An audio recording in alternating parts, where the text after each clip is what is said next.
Hello, in this video I want to show you how to change privacy settings on your Gog Galaxy. So in order to do this, let's click on our profile icon. From here navigate to account management, find privacy, and right here you'll be able to change any settings that goes with privacy.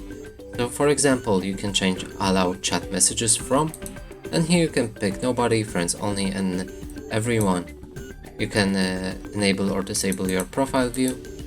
That way it will, if you disable it, it will hide all of the settings as they are related to your profile.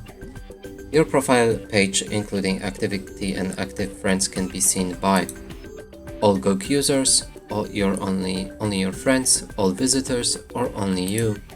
And that goes with all of the settings like your full game library. Your full list of friends can be seen by the same thing.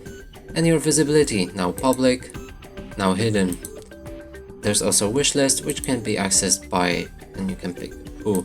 And that's it for this video. Hope you like it. Please consider subscribing to our channel, leave a like and a comment below.